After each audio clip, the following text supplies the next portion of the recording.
Hola, ¿qué tal con todos y todas, amigos y amigas de Indimedia y de Frecuencia Subversa? El día de hoy nos encontramos en una nueva edición de Radiografías, un segmento, como decía, de Frecuencia Subversa e Indimedia. Y hoy contamos con la agradable presencia de Raúl Civechi. Él es un militante, periodista, escritor y activista uruguayo. Entonces hoy día vamos a conversar bastante, ya que aprovechamos que está en Ecuador, para que nos cuente un poco sobre su gran proceso, que ya son varias décadas en eso. Entonces, Raúl, qué agradable conversar contigo. Cuéntanos, ¿cómo te ha tratado el Ecuador? Bien, siempre bien. Siempre bien, no es Eh, primera vez que vienes. no vino muchas veces, Ajá. muchas veces. Bueno, en un primer momento, Raúl, vamos por el inicio, ¿no? ¿En tu infancia o en qué momento de tu vida se despertó ese sentimiento, quizás esa sensibilidad por los movimientos sociales, por la injusticia o por lo que podía leer, como tú le denominas, los pueblos en movimiento? Mm. Bueno, en el año 68, la gran revuelta del 68, yo tenía 16 años. Ujú. Terminé ese año el primer ciclo del secundario y empezaba el segundo ciclo. Y fue en ese 15, 17 años que empecé a involucrarme en cosas. Primero en el colegio, en asambleas, en reuniones, en manifestaciones. Eran momentos de mucha represión, pero también de mucho activismo colectivo. Ujú. Y entonces, bueno, empecé a ir a las manifestaciones, a las asambleas, me involucré muy rápidamente con un frente de masas del Movimiento de Liberación Nacional, Tupamaros, Ujú. que tenía diversos frentes, y yo estaba en el Frente Estudiantil Revolucionario, FER, y en el vínculo siempre con el movimiento, ¿verdad? Con el MLN. Y eso fue un periodo muy rico, muy potente. Hay que desmitificar también lo que hacíamos, ¿no? Porque uno iba a reuniones, a fiestas. Yo no era muy de fiestas, pero en realidad la gente que te interesaba, la gente, las chicas más bonitas, los momentos más intensos, la guitarreada, el fogón, eran en esos ámbitos, ¿verdad? En los ámbitos del colegio y de la militancia. Después vino el golpe de Estado en el 73, o sea, fueron 5 años de mucha actividad, de mucha movilización, de estar todos los días en reuniones. Yo después empecé a ir a facultad, pero no di ningún examen, ¿verdad? Estuve un año en Facultad de Humanidades, que era filosofía, letras, todo eso es lo que hoy se llamaría así, y íbamos a hacer organización, a preparar movidas, ¿no? Ujú. Y entonces era la intencionalidad de la lucha, ¿no? De cambiar el mundo. El sueño de que íbamos a cambiar el mundo y nosotros estábamos cambiando en ese proceso. Bueno, luego vino la derrota y el exilio. Ujú. En ese sentido, luego viajaste por distintos países. ¿Cómo fue ese proceso de inmersión con los distintos lugares y espacios y pueblos en los que te encontrabas? Bueno, yo primero me exilié, me fui a Argentina, estuve un año hasta el golpe, en 75-76, después me fui a España, ahí milité 16 años en organizaciones políticas españolas, Ujú. aprendí mucho, sobre todo de formas de organización, de trabajo con la gente, y a partir de la mitad de ese exilio en España empecé a viajar por América Latina, inicialmente por Perú, que me atraía mucho, viajaba en realidad, fíjate tú, el partido en el que yo militaba en España tenía una agencia de viajes como forma de recaudar fondos, ¿no? Entre Oh. muchas otras cosas. Entonces viajaba como guía de turismo, primero fue en el Perú, en Bolivia, en Ecuador. Me acuerdo que vine a Ecuador en los años 90, estuve con Guayasamín, Ujú. mi primera entrevista como periodista fue con Osvaldo Ujú. Guayasamín, 94, 95, en Colombia, Guatemala, en fin, después fuimos bajando, ¿no? Chile cuando ya cayó la dictadura de Pinochet. Entonces, venir, por ejemplo, al mundo andino, para mí como varón blanco de clase media de un país como Uruguay, donde todo era eso, europeo, fue un Ujú. desafío muy grande. Recuerdo que en los 90 también estuve en Quito y en Otavalo con Lucho Macas, Ujú. hicieron una comida ahí. En aquel momento él, hacía poco que había pasado el levantamiento del Inti Raymi, ¿no? Pues yo empecé a viajar a fines de los 80 por América Ujú. Latina Bueno, y el mundo andino me maravilló, me encantó el mundo andino. Y fueron varios años hasta que me volví a vivir a Uruguay en el 92 y pude conocer algo que yo no conocía y en el pensamiento marxista en el que me había formado no existía, que era la comunidad indígena, ¿verdad? Y empezar a tratar de entender la comunidad, de comprender la comunidad.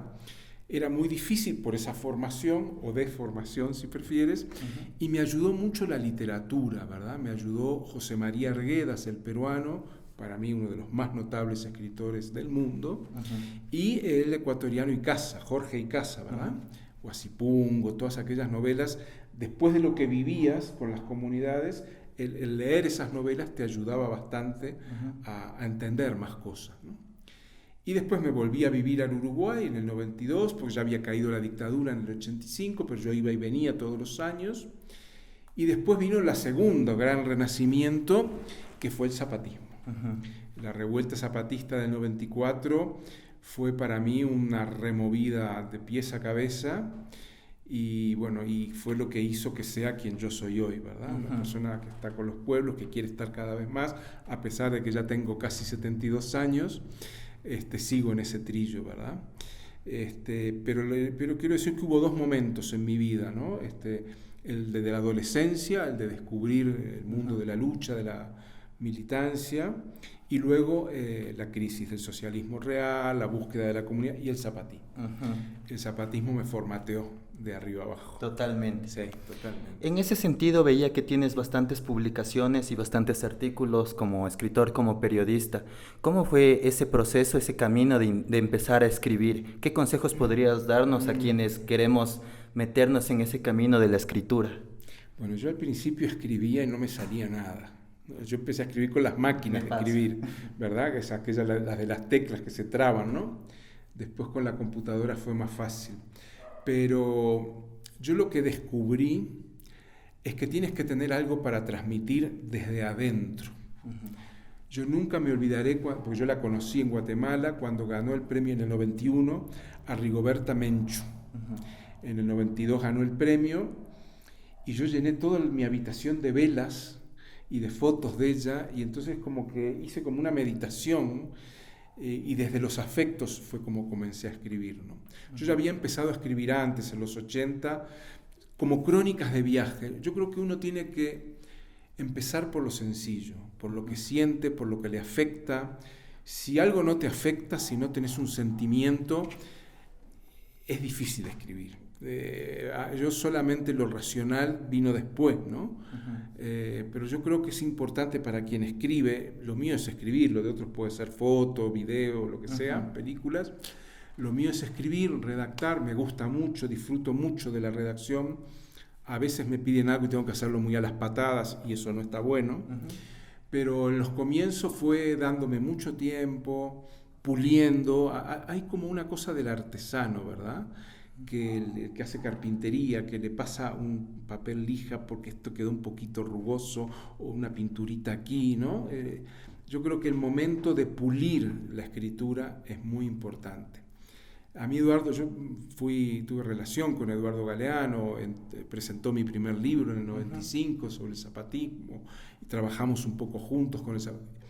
Él fue el que creó el periódico donde yo trabajé muchos años, en Uruguay, Brecha, y le tenía mucho cariño y respeto. Galeano se tomaba tiempo para escribir.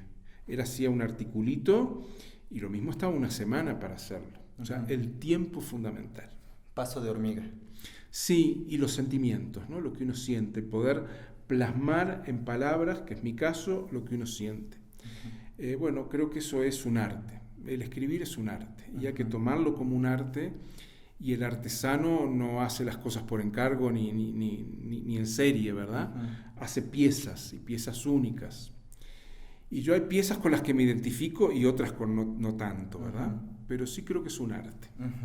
Muy bien, en ese sentido, ¿qué considerarías tú que es el periodismo militante con tu experiencia? ¿A qué conclusión llegaste? El periodismo militante es considerar que el sujeto de lo que tú escribas no eres tú, ni el medio en el que estás, sino el sector popular que reflejas. Entonces tienes que centrarte en eso, ¿verdad? y por lo tanto implica trabajar con la gente, estar con la gente, no con la gente en general, sino con Pedro, Juan, María, ¿verdad? Con personas de carne y hueso, y reflejar esa cuestión en la escritura. Me parece que el periodismo militante no debe ser dogmático, ¿verdad? Pero sí debe hacer hincapié en eso.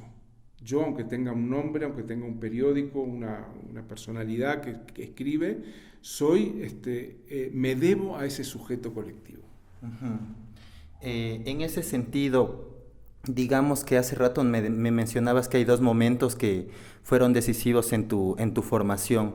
Quizás hay algún momento más que te haya frustrado o que te haya hecho dudar del camino que decidiste. Buena pregunta. Yo diría que dudo todos los días del camino que elegí. Estoy convencido y sigo, ¿no? Pero yo creo que el dudar es bueno. Uh-huh. Yo a veces ahora digo, tengo 72, ¿debo seguir viajando tanto? O ya mejor me quedo más tiempo en mi casa y viajo menos, porque vuelvo muy cansado. Y como esa tontería que digo, hay muchas dudas que tengo, ¿verdad? Por ejemplo, me entran muchas dudas cuando veo que una lucha auténtica es utilizada por personajes, como escalera, para ascender individualmente, o cómo se deforma esa lucha en elecciones y muchas otras cosas. Uh-huh. Esos momentos me deprimen un poco, ¿sí? Dices, bueno, qué triste, ¿no? Uh-huh. Bueno, en todos estos años de experiencia, son varias décadas de lucha, de militancia, casi 50 años o más de estar luchando. ¿Qué aprendizajes tú rescatas que consideres importantes? Que nunca llegaste. Que la lucha, mira, eso me lo enseñó el zapatismo. Hay un cuento entre Marcos y el viejo Antonio. Dice Marcos, el viejo Antonio me contó que la lucha es como un círculo. Para Occidente es una meta, ¿verdad? La toma del poder, la revolución, es como un círculo. Tú te incorporas en un lugar a la lucha y nunca termina. Uh-huh. Nunca termina. Entonces eso me parece que es muy importante. Nunca se termina. Siempre hay algo por lo que luchar. Como decías, uno tiene a veces un proceso de duda todo el tiempo. Mucha gente a veces se desanima, inclusive uno mismo se desanima al ver que las cosas quizás no cambien. Quizás tienes algún mensaje que pueda ayudar a que esos corazones no apaguen ese fuego por transformar las cosas. Que no se desanimen, que piensen que en el tiempo largo, en el tiempo indígena, que esto es para siempre. Que siempre va a haber opresiones, no se llega a un paraíso en que todo es perfecto. Esa imagen del socialismo es horrible, ¿verdad? Entonces, no es la perfección. No hay un mundo sin opresiones. Entonces, por más que estés, nunca se termina. Que pienses no en correr, sino en caminar despacio para llegar lejos. Eso dicen los zapatistas, vamos despacio porque vamos muy lejos. Qué agradable, muy bien, muchas gracias, Raúl. Gracias a ti. Fue muy satisfactorio conversar contigo, que nos compartas tus experiencias. Bueno, esto fue una nueva radiografía, esto fue Frecuencia Subversa e Indimedia. Hoy día contábamos con la presencia de Raúl Civechi y muchas gracias, Raúl. Bueno, chicos y chicas, gracias por vernos, por sintonizarnos, así que ya nos veremos en otra radiografía. Esto fue Indimedia y Frecuencia Subversa, porque nuestra palabra es nuestra arma.